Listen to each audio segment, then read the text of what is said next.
Hello friends, તો હું છું સુરતની અંદર અને ઘણી બધી જગ્યાએ મેં મુસાફરી કરી છે. બરાબર છે. ઘણી બધી જગ્યાએ ઓલા, ઉબર, રેપિડો બી યુઝ કરી છે. પણ આજે આટલા બધા વર્ષો લગભગ મારે આ રીતે જર્ની કરતાં લગભગ 8 વર્ષ થઈ ગયા. ચાહે દિલ્હી લઈ લો, મુંબઈ લઈ લો, ચેન્નઈ લઈ લો, પુણે, મુંબઈ, બટ ક્યારે ફિમેલ કેન્ડિડેટ ડ્રાઈવરમાં નથી આવ્યા. તો હવે ફિમેલ કેન્ડિડેટ બી આને સિરિયસલી લઈ લે છે અને બી અત્યારે અર્ન કરવા માંડ્યા છે કેબ ડ્રાઈવરની અંદર. તો અત્યારે હાલ મેં બુક કરી છે રેપિડો. હું સુરતની અંદર છું અને બુક કરી છે મેં રેપિડો. તો રેપિડોમાં મારી સાથે આવ્યા છે મેડમ. Hello madam. હાય. કેમ છો? જલસા. તો તમારું નામ જણાવશો મેડમ પહેલાં? મીનાક્ષીબેન કહાર. તો આ મીનાક્ષીબેન છે અને એમની પાસે છે ગાડી ઓરા. અને મીનાક્ષીબેન, છેલ્લા કેટલા વર્ષથી મેડમ તમે આ કેબ ડ્રાઇવિંગ કરી રહ્યા છો? એ 3 મહિનાથી કરું છું.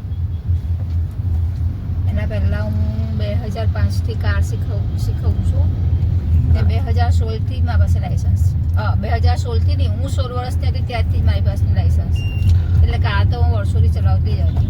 ઓકે, એટલે મેડમ કાર તો વર્ષોથી ચલાવે જ છે અને એ પહેલાં મોટર ટ્રેનિંગ જે ડ્રાઇવિંગ સ્કૂલ આવે છે એમને ટ્રેનિંગ આપતા હતા, પણ હવે છેલ્લા 1 વર્ષથી એમને પોતાનું સ્ટાર્ટ કર્યું છે રેપિડો.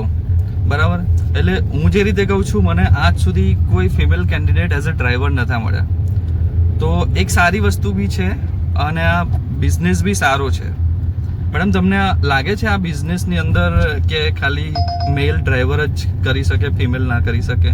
ના, લેડીઝો પણ કરી જ શકે ને બહુ સારા રિસ્પોન્સ મળ્યા છે.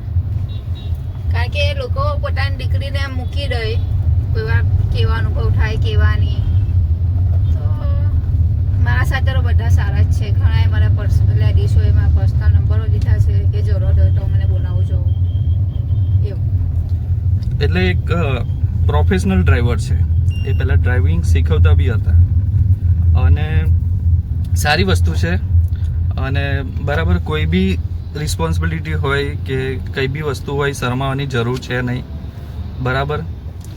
अब वो कहते हैं ना, हमारी छोरियाँ भी छोरियों से कम है क्या?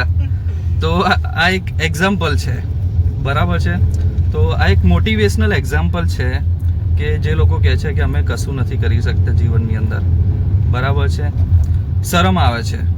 પહેલી વસ્તુ કે શરમ આવે છે કોઈ બી વસ્તુ કરતાં. બરાબર. તો શરમને લઈને તમે શું કહેશો? મને તો આજ સુધી કોઈ વસ્તુમાં આવી નથી. લાઈફમાં મને બધી વસ્તુમાં પોઝિટિવ જ જોઉં છું.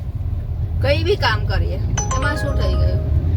આજ સુધી મારા લાઈફમાં હાથ લંબાવવાની શરમ આવવી જોઈએ એ મેં નથી કર્યું. અને પગ પર છું એમ. એવું નથી કે એ ખાલી કેબ ડ્રાઇવિંગ કરે છે, એ ઘરનું કામ બી કરે છે. એટલે એમની ડ્યુટી એવી છે કે સવારે 10 વાગ્યાથી એ સ્ટાર્ટ કરી દે છે અને રાતના કેટલા વાગ્યા સુધી મેડમ? 10 વાગે. રાતના 10 વાગ્યા સુધી ડ્રાઇવિંગ કરે છે. અને વચ્ચેના ટાઈમમાં તમે આરામ કરો છો, રેસ્ટ કરો છો? ના આરામ તો નથી કરતી, પણ કુકિંગ ઘરે જઈને કુકિંગ કરવાનું હોય એમાં અડધો પોણો કલાક થઈ જાય, પછી રાત્રે સૂઈ જઈએ. બીજું કંઈ ખાસ નહીં. હા, તો બસ આ એમનું રૂટીન છે અને એક સારી વસ્તુ છે. બરાબર છે. તમે બી આ બિઝનેસ કરી શકો છો તમારે ઇન્ટરેસ્ટ હોય તો. બરાબર.